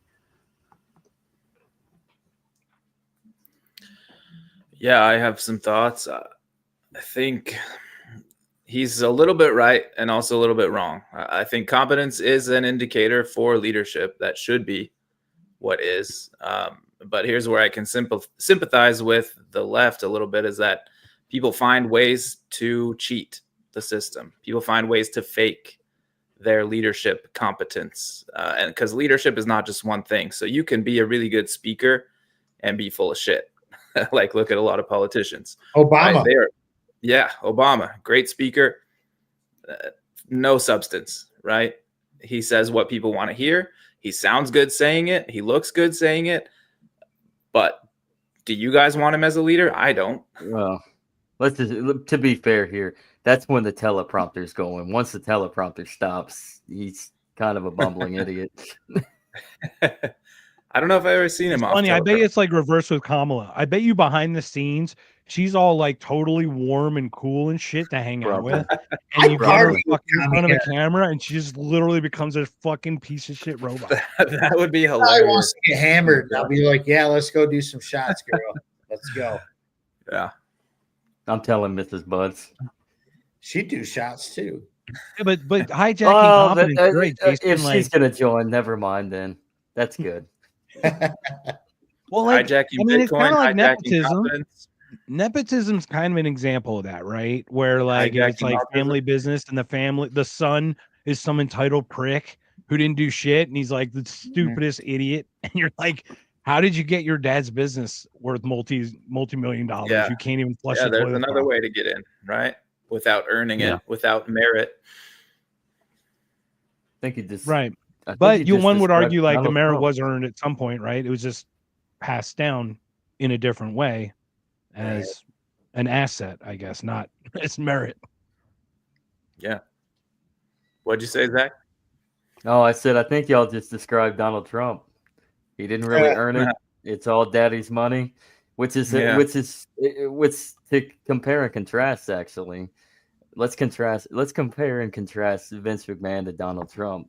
What is the difference between Vince McMahon and Donald Trump? Because both of them effectively inherited. His dad made him buy WWF. No, it didn't make him buy it. He didn't make prove that he can manage. He can manage the responsibility. And then he bought it. I thought he did actually sell it to him for a dollar amount. Is that not true? No, he did sell it to him. Oh, he did. He did. Oh, okay. But he didn't want him because I thought that was part of it too. Right, but remember, he was like the Mark Cole. Remember, he was an announcer for all that time. Vince McMahon, the son of the owner, was doing shit work. He was doing the grunt work. It's not like that dude wasn't working every day. He was hustling. That dude was that was competence. It's not, and like we can look. I don't know. I don't want to say like a Paris Hilton, but maybe a Paris Hilton compared to like Dada Hilton, who built the whole empire. It's not like she was making it a bigger empire, you know. Paris made sure she did her own. She got her own name up there. But she got it from a fame thing, not from, like through being a Hilton, right? She didn't get it. It's not like she earned the name, right? But anyway, you're right. Though. So there are 2 points to that. Paris Hilton, but what I've heard is she actually has done really well to like learn the business and actually make it something good. That's what I've heard too. That's cool. Actually. And I totally believe that too. And I think a lot of people are underestimated business moguls. I mean, look at the Kardashians. Mm-hmm. Off a television show, you're able to make what people are worth actually 3 commas. What's she worth $1 billion, right? Kylie or something? Yeah. You're like, whoa, something like this that. is unbelievable. So yeah, and that's like an it factor too. Isn't leadership part of that, having an it factor? Well, let's see. Let's go. Let's go down the list. I'm sorry. Answer if you want to. Go ahead. Okay, and say well, I'll answer real quick, but then I got to get out of here. But let's say draw the comparison between Vince McMahon and Donald Trump. One has no impulse control, and one has no impulse control. But at the same time, he prioritizes, trying to be motivated to control those impulses. So that's something you got to consider is what it's a ranking, right? Ordinal ranking, as I say in economics. It's what you prioritize most in order to get ahead. Vincent McMahon he did all the work because he knows how hard it was, because he was in a trailer for so many years, and then he got an opportunity from Vince Senior. Donald Trump never had that hard work because his dad was rich and he was in the city. And I'm not saying I wasn't there when he was growing up, but you can tell there was contrasting environments. It was a different phase. He might have had to do what Donald Trump did to Donald Trump Jr. It made him like clean and assist around, but it's not the same. So it really depends on how you function as a person and in the environment that you were brought up in, and what, like I said before, the motivate, the foundational myth of your existence and where you came from. And nobody's saying that Donald Trump didn't put in work, but it certainly wasn't to the level that he himself would probably claim. Right. And definitely not what Vince did. But let's go down the list of what one thing I did. Thanks for coming, Andrew. Are you taking off, bud? Or yeah, I got to get out of here. So I'll see you guys later. Thanks for having me on. Good to see you, buddy. Welcome to the Friends, man. Signing off. Hey, Alex, sign off, bud. Sign off. We're kind of retarded here. We are kind of retarded. Have a good night, Alex. I'll see you tomorrow. I'll see you tomorrow. All right. I know. I got to think about boogieing soon too, man. I got to get up early. No worries, man. Hey, anytime you got to go, but yeah, I'm following you, Zach. What's up, man? You got a question? The list? But from the podcast, and it was more on the Christian-esque, but they came up with a list of what leadership traits are, and I kind of agree with them to a certain extent. You could pass it around, you could add other pieces to it, but leadership traits that should be looked into, especially for one that it wants to be like a good husband or a good father or some sort of role model or mentor on that level. Assertiveness. I mean, the ability to listen, having vision with your own life, and being able to have an imagination on a set goal and striving for it. Humility, being humble. I mean, optimism, just to promote yourself more positive. Integrity, understanding the idea of what it means to do the right thing. So, and then one thing that they added on this list was godliness, or just the ability to be good, kind, respectable. Like, have people, what can you do to make people respect you? So what do you guys think of that list? Is godliness like an aspect of humility? Because it's kind of like saying there's someone up above me that is better, that I look up to, I strive to, this perfect ideal that may not exist within humanity, but that's what I'm comparing myself to, and that's a position of humility, I think. I would say so. Or is there more? Is there more to it? I mean, I would agree to that, because it shows that you're much smaller than you perceive yourself in a more immature mind. So it's to be mature and understand that you're less than what I guess the world tells you, pretty much, in this fast-paced, influential, expanded, cultural, decadent world of ours. Nothing wrong with a little decadence. Nothing wrong with a little decadence, but then there's narcissism that goes a little too far because of that decadence, and you think that you're untouchable. And I think that's one thing that we're missing is the vulnerability aspect. You got to understand we're all vulnerable. How many are on that list, Zach? We can go down each one real quick and just kind of touch up on each one. We got assertiveness, listening. Okay. Humility, let's just go over that. So assertiveness, guys. So we would agree that like taking a stance and not being wishy-washy and be like, okay, we need to go. We need to move and go in that direction. How many times are we told, like, I don't know what to do?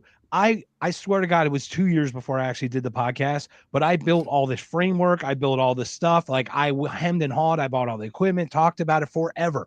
And it's like, just do it. Just have that's a service. Any other thoughts on that? I was the exact opposite. I just started using this. Right. But you're way more assertive than I am. You just did. Well, you can have a bias toward action, right? You're taking action. That's a little different than assertive, I think. Okay. All right. I think assertive is more like I'm comfortable to push, my point of view, my ideas. To be expressive with who you are and what you think. Yeah. That's actually a good point. Okay. Yeah. What's the next one, Zach? How about listening? Having the ability to listen. That's hard. Why would that be important? That's hard for like most people. Everyone. Yeah. Can I say something? Yeah, I'm a good listener. No, you're not. None of us are. When I started this, I thought I was a good listener. I realized I am not, and also being married has helped me realize that. I've been pretty quiet most of my life, but that does not necessarily mean you are listening. So that's a difference. What does it mean to be a good listener then? What should we do in order to show that we are listening? You actually have to listen. Sorry, what'd you say? Exactly. I'm kidding. Exactly. Exactly. We made both our points just that easily. Exactly. But that actually, to Jason's point, I know it was a joke, but asking questions really showing that at least you're attentive. You are talking, but he's muted.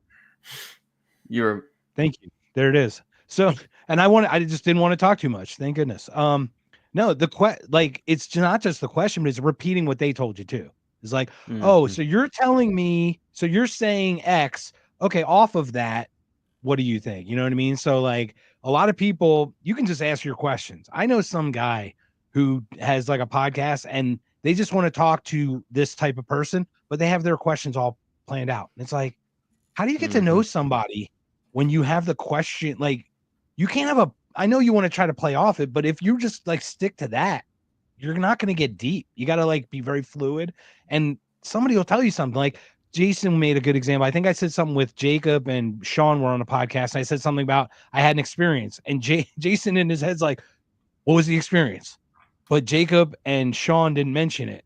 And in Jason's head, he's like, what was the experience? Like I can totally see myself doing the same thing. So it's kind of funny how. Yeah, and I'm not good at that. I'm getting better, I think. But to start out, like I had everything, like every single question planned out for an interview, and I was very much in my head thinking like, just what am I going to say next? What am I going to say next? And not like listening to what they said at all.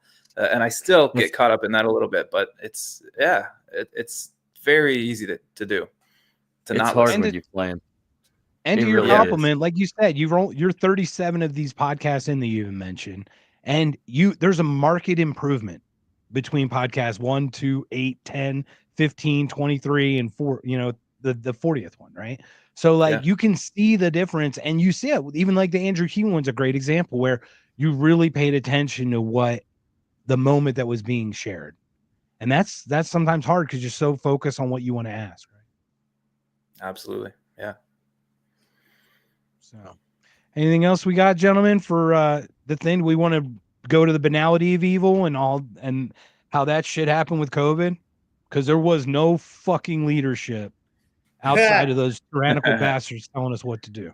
Oh my God. I wish I had time to get into all that, but I really got a boogie, man. I got a freaking Oh, you got a boogie, man. Yeah, I got a boogie. Thanks for having me on. Love you, brother. Yo, we got it in a month, so we'll let you know. We'll keep you posted. I'll send you smoke signals. Be good, fellas. I'll send Thanks, you a Sean. telegraph. See you, buddy. I'll go. I'll get to Western Union. Word. Bye, Western brother. Union. Take care, man. Peace, brother. All right. Anyway, good guys.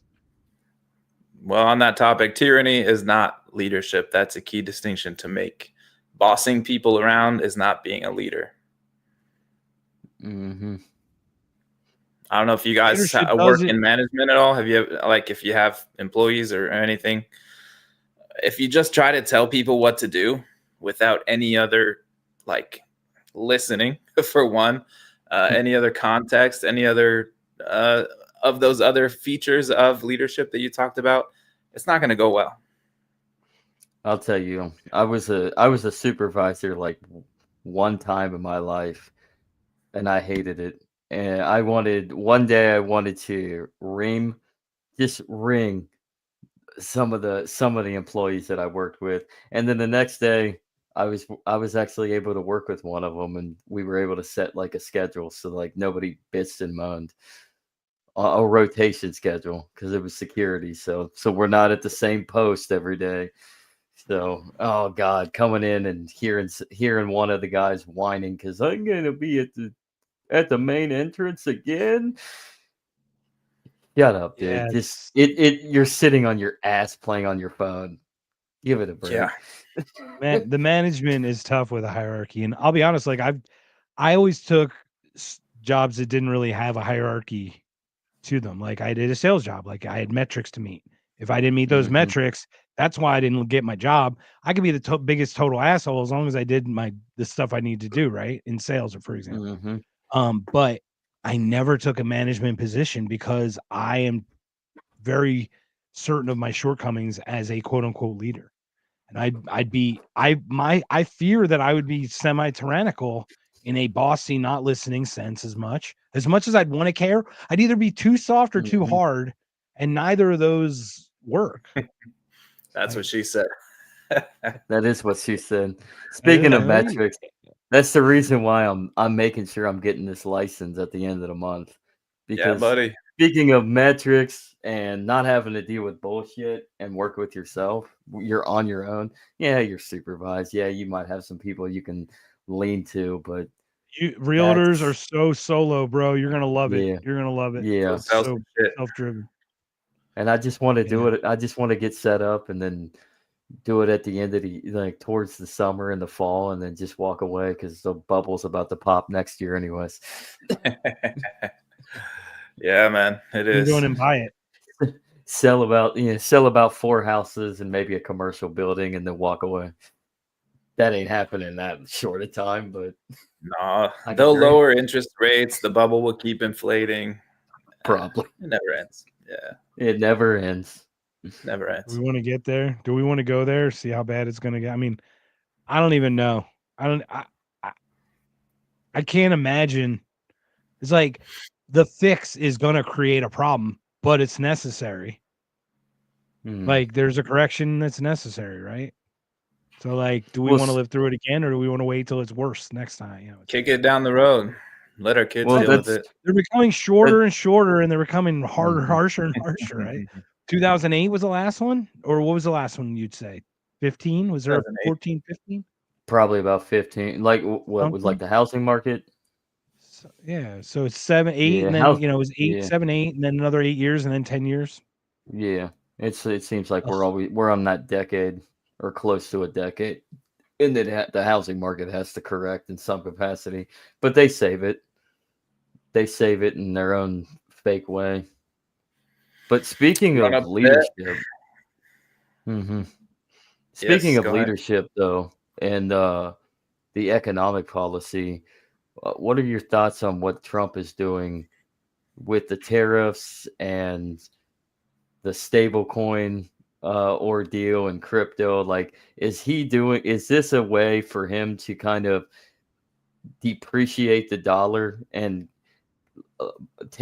use inflation to the advantage of just devaluing the dollar to the point where we can actually erode ourselves out of debt, like inflate ourselves out of the debt and start over? Mm. Could this or is he just Interesting concept.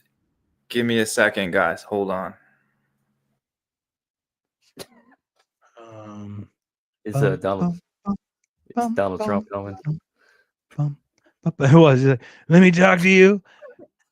Alex Jones here. Gotta get on there. Jason, you gotta stop talking like that. You don't give up the beans. Don't tell them what they gotta say, because you gotta learn what's going on. And how about that shit that happened while Jason's gone, he can chime in too. What about this shit that happened with InfoWars?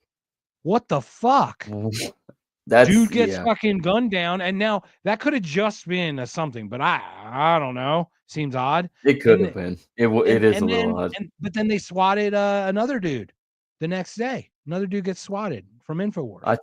I think the narrative on X right now is it's all Ukraine. I honestly think it's Israel. But I have IDS. So. What's Alex been talking? He's been on Trump though, and Trump's been on Israel. So I don't know why. Yeah. I don't know how they could really hold it. Is he talking anti-Israel? I have no clue. I don't think Alex is talking anti-Israel. I think Jason, do you know if Alex Jones is talking anti-Israel or not? I feel like he's not. I don't think he is. I don't know much about it. Right. I don't think so. I don't think the InfoWars that Israel would be gunning. I totally see Ukraine doing it. I totally can believe that. Are you talking about that guy that got swatted? Yeah, well, swatted, and the other guy got shot the night before, killed the night before. Yeah. Gunned down. Yeah. Yeah, we're just talking about it because we were doing Alex Jones. Why you stepped away? I don't know, but man, I feel like that would be right in his wheelhouse talking about that shit. Well, that's the thing is because he's so with Trump. Like, can we all be honest? We are all biased. But is he? I don't even think he's like in lockstep with Trump either. He keeps saying great American. I don't know anymore. And I thought Alex Jones would have been more like, remember when he spoke against George Bush, like when Joe Rogan talked about when he first met him. It was like it was a W. Bush rally or something where he was wearing like a George W. Bush mask or something, or a Clinton mask. It's like, that's the guy who we didn't know. We saw him as the far right wing crazy conspiracy guy in Sandy Hook. And it's just crazy. Yeah. So any thoughts on that, Jason? What happened with the InfoWars guys? It's very suspicious. I don't know that much about it. It's just like, I saw some guy got killed like right after he was talking about something related to government bullshit. I don't even remember what it was. What was the topic? I don't remember what the topic was that he said. I just remember he walked home. InfoWars like late one night, and then he just got shot, and then the other guy got swatted. So I don't even know. Oh, shit. I'll have to find it. But yeah, it was something like he just reported on such and such thing, and then all of a sudden, boom, dead. Not good. It might have been Waco as well. Those ATFers. That's what it was. It was Waco. Fuck with the ATF, man. Don't fuck with the ATF. They got the alcohol and the tobacco. Yeah. Dangerous combination. Yeah. All right. And the firearms and the explosives. So any other thoughts? What would your guys' thoughts on the economic policy of Trump? Is it a reset? Try to inflate ourselves out? I think it's just him trying to get support. Like he's talking about, oh, people love Bitcoin. Okay, let me say Bitcoin, Ethereum, whatever. He's just like playing to his base and trying to get them to be like, oh yeah, we love Trump. He talks about Bitcoin. We love Bitcoin and Trump talks about it. So we love Trump. I think that's really the extent of it. And it sounds retarded, and it is. But I think that's where most people are politically. He's a cult of personality. Yeah. And he's not that. He has business savvy. Like, there's no doubt that Donald Trump has certain instincts that are very spot on, and he understands certain things very well. But some things he does not fucking understand. He doesn't understand shit. Yeah, legit. I will give him a little bit of sway with the tariff thing. He has gotten through kind of with like Mexico and Canada, because they don't want to be fucked with. I mean, like Honda legitimately like is moving their Civic process production over to Indiana at the Honda plant literally like an hour away from me in Greensburg. So there's avenues to kind of utilize that tariff policy to say, hey, you want us to fuck with your production or what's going on? Well, Mexico is not going to want to lose Honda. They're not going to want to lose that niche of Honda. I mean, the United States does still have their Honda production, but Mexico's not going to want to lose that. Mm-hmm. Right. But to the point that you were saying too, though, is Trump's dangerous in the way that he's a populist. Mm-hmm. So he's chasing the shiny metal object. We know that tariffs a tariff war doesn't work for us. Well, yeah. Like we know that as a whole, right? So Economically, but someone got in his ear and said tariffs are great, tariffs are good, and there were some that voted for him, right? So he's like, tariffs are good then. I mean, have you heard anything about JFK files again? I mean, Epstein already went away, and he was. Can we talk about that? They really they came out with some freaking binders, and they were like, "We got the Epstein files." We already knew, and it's gone. Was yeah. They redacted the shit that was. Yeah, and they it was just the same shit redacted. To cat tard and shit. Fucking douchebag. Fucking cat tard. I don't know how I got blocked by that fucking guy, but I'm kind of proud of that. You should be. All I can I don't say think you is blocked me yet. It's weird. I didn't even know. I was like, I saw something come up, and I clicked on the profile. It says Cat Turd 2 has blocked you, and I'm like, cool. It's a good week.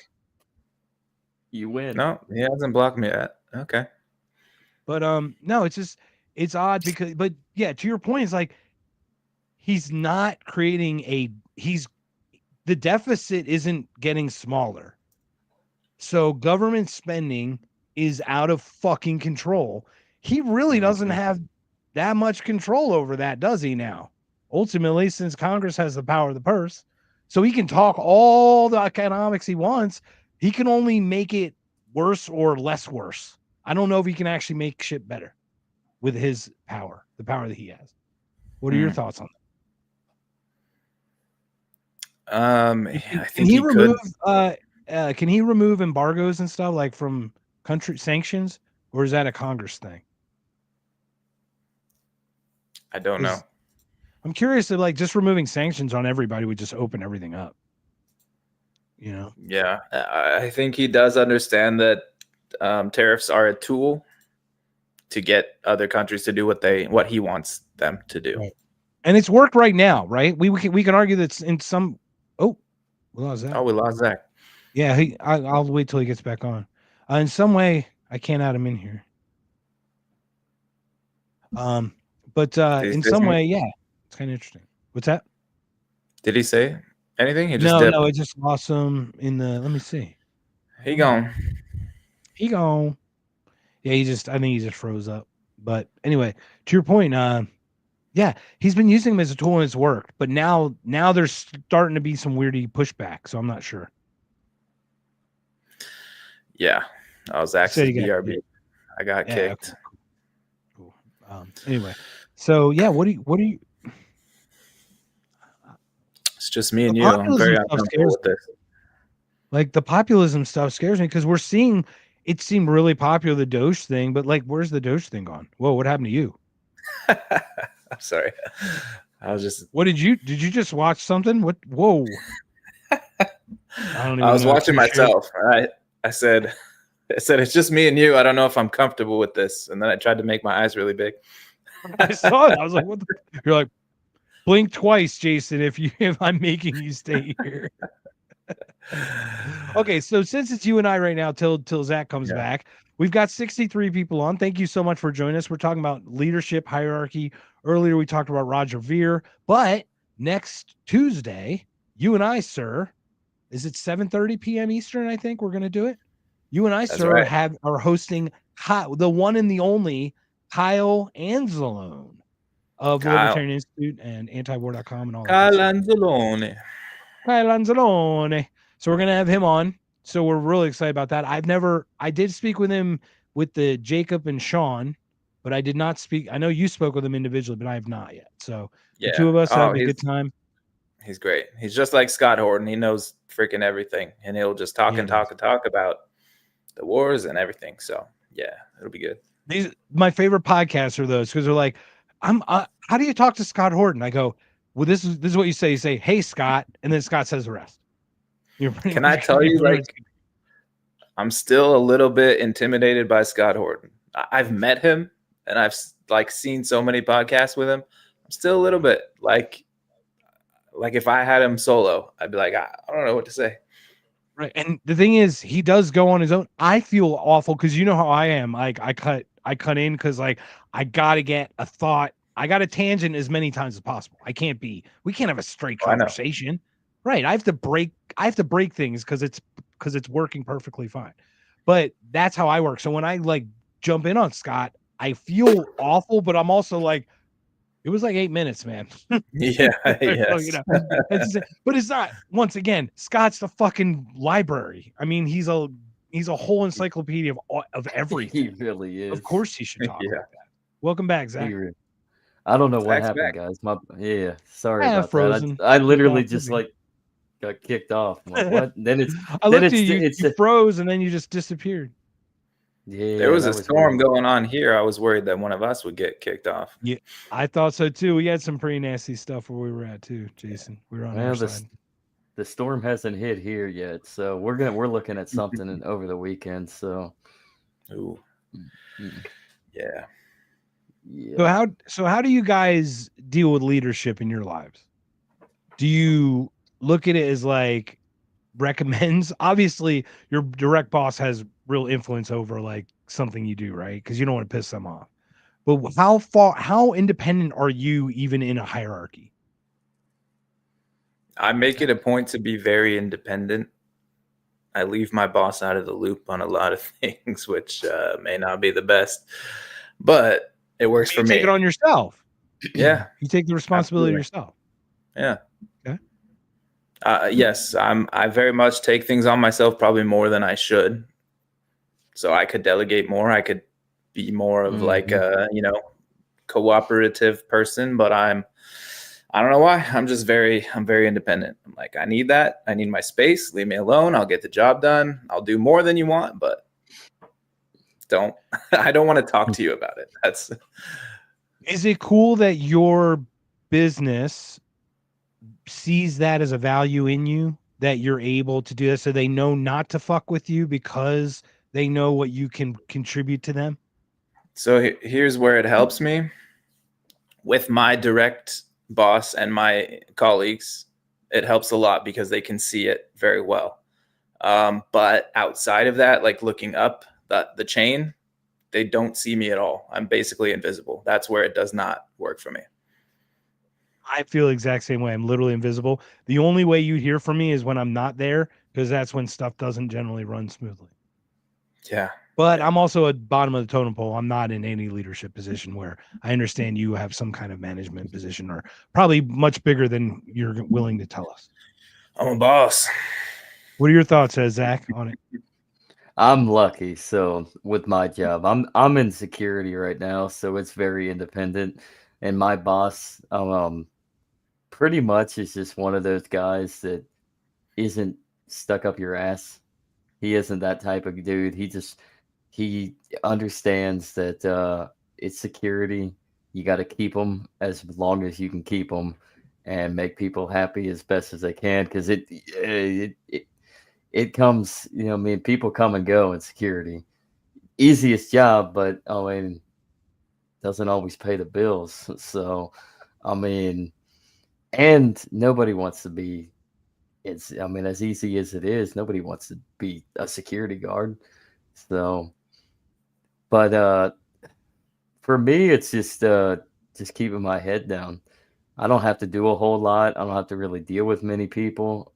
And when I do have to deal with people, it's all me thinking on my own feet and interacting with people. It's just like as if I'm interacting with you guys right now. Pretty cool. Yeah, and I'm familiar with like catering, security, very seasonal, very like kind of tangentiary kind of jobs, transient kind of jobs, right? A lot of people like, I Mhm. just need a couple weeks of work or here and there just to. Mhm. It's hard I to get a have full like time. And I don't know if you have this, Zach, but I have like a constant battle in my head of like, I want to get better and like be this great employee and get a raise and get promoted and all this shit. And then half of me is like, no, I want to be quiet. I want to like just do my work and then I can do my own thing and not have this extra responsibility. I don't know if you feel that. That kind Oh, of I sounded feel like that. Yeah. I feel that not as much as like past jobs. I mean, where I would be in that general form. Like I was, man, maybe I should work my butt off, try to do what I'm asked. Maybe it's insert myself here, try to get ahead, perhaps. But I mean, it does. Sometimes it works. It depends on who your boss is and where you work, and if they have a need. But a lot of times they might just you do all the work, but they're probably gonna they're gonna a lot of kiss assing anymore, so they're gonna hand it over to somebody else. So now I just look at it like I'm just here. I'm here to work. I'm here to like do my thing, get a paycheck, pay my bills, and then when I go home, I'm getting prepped and to do this, or I'm preparing for real estate. So to become an agent. So I got my own needs. Yeah, I hear that. that's really I cannot do the ass kissing thing. That just will never happen. I don't understand how people can, honestly. I've bumped heads with a lot of people calling them out for being an ass kisser. So I've got like the best boss because they recognize, I think, kind of like how Jason's probably people recognizing him. Just leave the dude alone. And he doesn't need anyone to watch over him. Just point him in a direction. He won't do it our way, but he will do it and it will probably be better and it'll be done and whatever. Like that's just how I remember. But I remember my first week or something at work, and I used to be a singer in a cover band. And I remember I just started working and I walk in and the boss was talking to a new person that he was bringing in the office. He goes, "Hey, Mark, come here for a second." He goes, "Hey, you sing, right? Can you sing us a couple bars?" And I'm like, "I don't sing on command." And I remember saying that to him. And I walked down. I'm like, oh, fuck. Like, how fucking stupid that I didn't become a dancing monkey. But like, something in me just said, I don't do dancing monkey shit. I'm just sorry. It's just not. So like, I know that I spent a lot of months doing credible work to get that taste out of his mouth. Absolutely could tell that, because people get hurt. Like they're so social about it. And when I get to work, it's like a wall. It's like Severance. It almost is like Severance. I'm like two different people. Yo, like Great I'm show, here to do the job. Leave me alone. I'm gonna go to my cubicle. Go fuck yourself. Right. And I will admit I made more money in my previous iteration, but I also had more stress. I would say worked more time on completely meaningless things where like I don't know what this is going to be or if it ever will be anything, but sharing messages with people like you guys, getting to do this every once in a while is really great because you guys have made me think about so many things just today, just with just the conversation, all the different directions it's gone. So this is what drives me in this way is connection. Because I'll be honest, like I think all of us kind of experience a challenge with connection because we're not that interested, because a lot of times we kind of are in our own selves, like in our own heads in that way. That's interesting that you brought up that sometimes, I mean, it's cool to get paid a little bit more, get a raise, and but then you have more added stress and responsibility. It's like my mom actually, she ended up getting like a supervisory role as a CNA, like in-home CNA company, and she just got so stressed, and nobody really like the actual like direct support that she was supervising. They were mostly all garbage, calling off, walking out, not caring. So she would be doing that job anyways.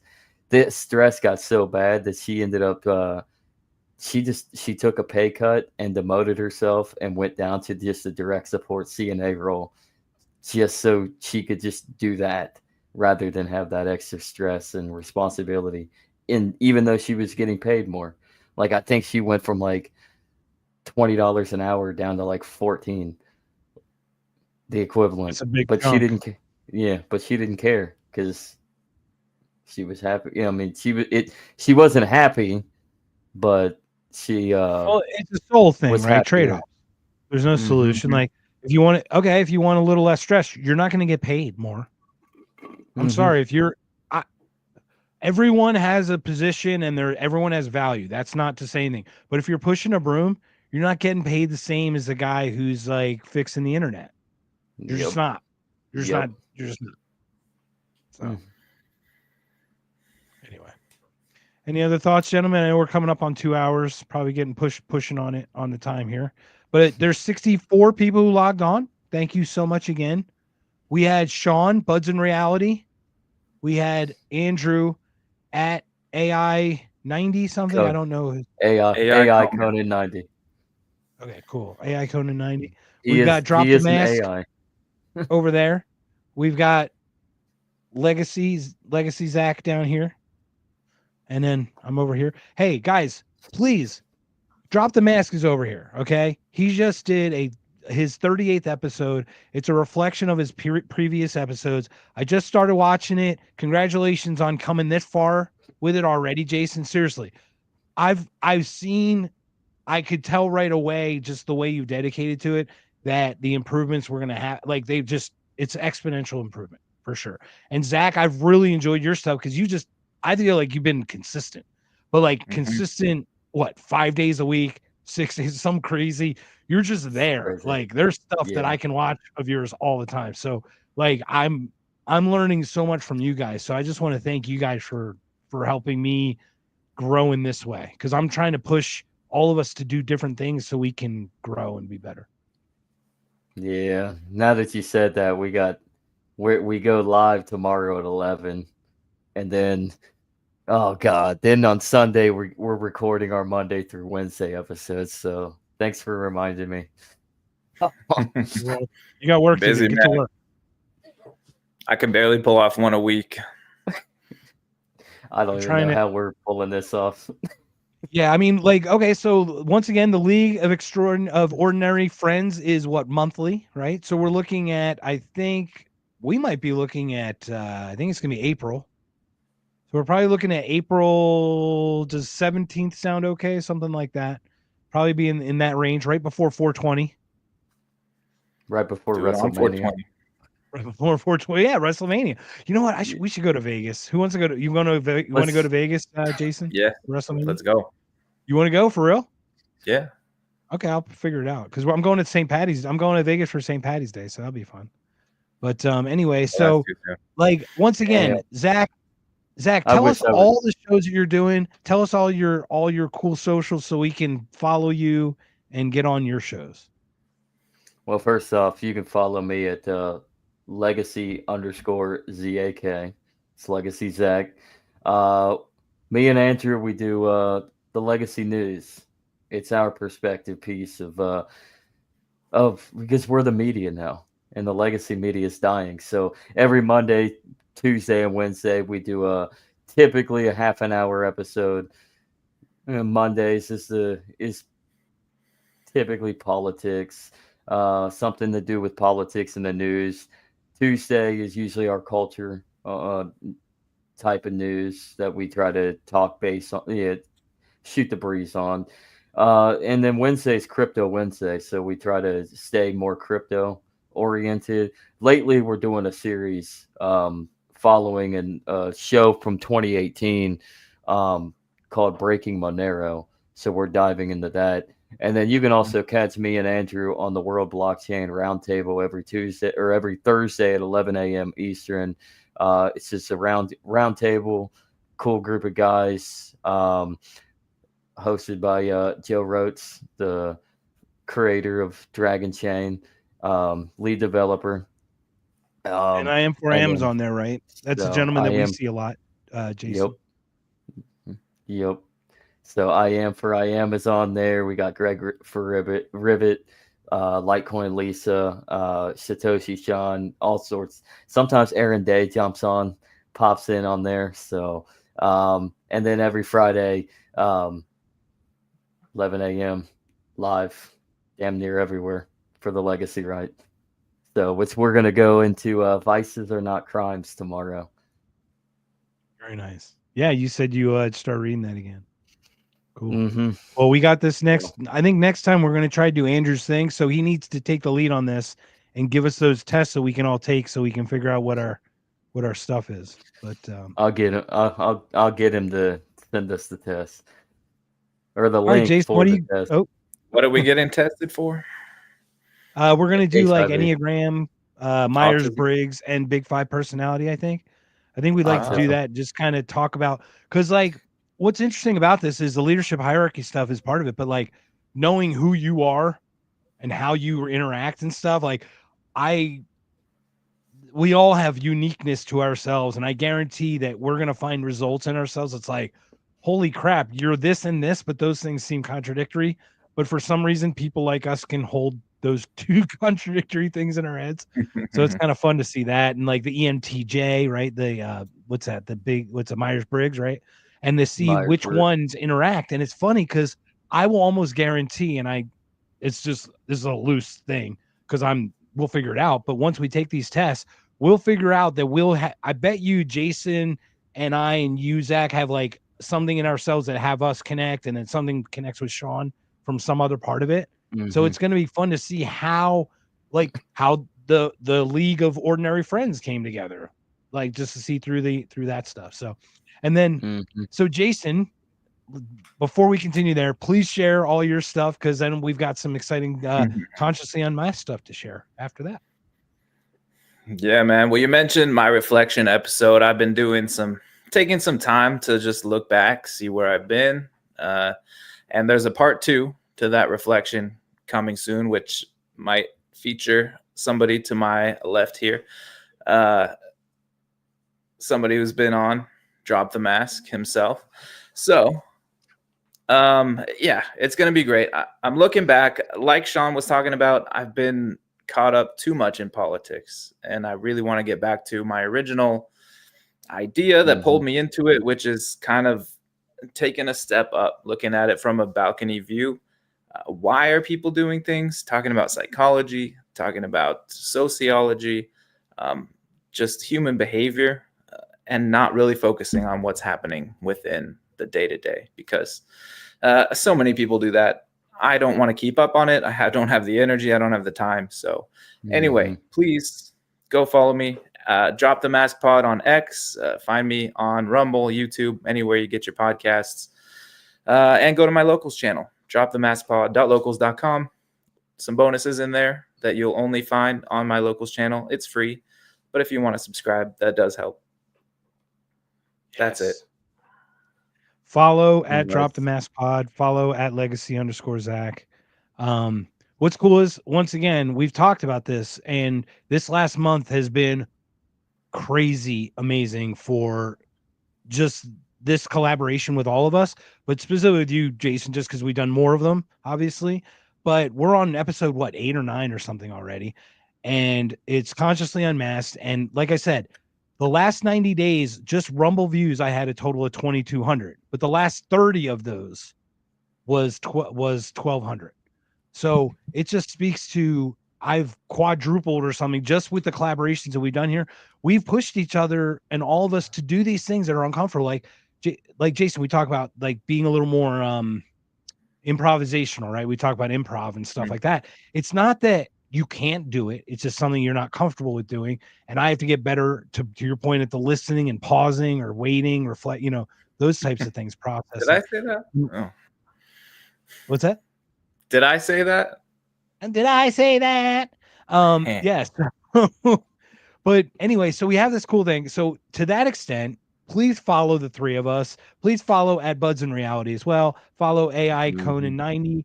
Also, Consciously Unmasked, Kyle Anzalone on the 18th, Tuesday the 18th, 7:30 p.m. And then Jason and I we're going to start Mondays, correct, Jason? I think it's starting the 24th. Yes. Starting March 24th will be on Monday nights. Monday nights. And Jason will be responsible for all of the episodes going forward, because this is one we're doing is on IQ. I'm taking a leadership role. Jason's going to take a lead role because we both took an IQ test, and Jason crushed me. I am a fucking idiot. Just to be clear, I am a fucking stupid idiot. Those tests are bullshit, and you know it. We took the test, bro. The online test does not lie. The internet doesn't lie. But I'm going to share. Tell you anything. I'm going to. If it's on the internet, it's true, right? It must right, be of true. course. That's the whole point. So Jason and I took the same online test from Mensa. It was Mensa approved, and he did much better than I. We will share the results, so I'm not going to tell him yet. But he crushed me, and I feel very inferior. But I knew he would beat me. I just didn't think I would do so poorly. I just thought I would do where he kind of was, and I thought he would do better than that. So anyway, I feel shame, but not so bad. Gentlemen, thank you so much. Please, any closing remarks before we call it a day? Well, you guys are going to be competing on Mondays with your IQ with Technically Trek. So put 2 screens on if you want to escape everything else and just listen to Trek. Wait, what time on Mondays do you go on? Technically Trek, I don't go on. I'm just show coordinator. So I'm his program coordinator. What time Eastern time? What time East Coast? Because we're Arizona, we're screwed up. We don't have daylight savings. Yeah, they're 8 p.m. Eastern. So put both. Right, we're going on. Yeah. So put on picture in picture. Put us on in Rumble. Put you guys on live stream on YouTube. Exactly. That's how they're on YouTube. They're only on YouTube. So right, just on YouTube. We're on Rumble. So there you go. Yeah. Open up Rumble. There you go. Well, gentlemen, I do want to thank you. Jason, you have any closing words before we call it? I have no words. It's been amazing. I love you guys. Love you guys, man. But my next goal is in person, man. We got to get this thing in person. It's such a different vibe. I love these. These are great. Technology's awesome. But man, when you get in a room with someone, it's so different. It's so different. And I think the value does show to the audience to people who watch it. So anyway, 67 people. Thank you so much. We talked about leadership, hierarchies. We talked some Jordan Peterson. Hey, Mr. Trump, President Trump, could you send us out before we call it an evening? We're going to have to do this again because there's so much about leadership that you've never even heard that I can tell you. Let me tell you, it's the best. Your favorite president, the best leader that the world has ever seen, probably the galaxy. I don't know. We don't have their television channels, but yes, it's great. So great. Thank you for coming, everybody. Have a great night. Joe Biden wants to thank say you so much for joining us. Go ahead, Zach. Joe Biden wants to say.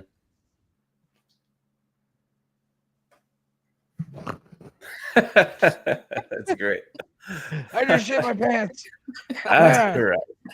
All right, guys. Have a good night, guys. Thank you so much for joining us, everybody.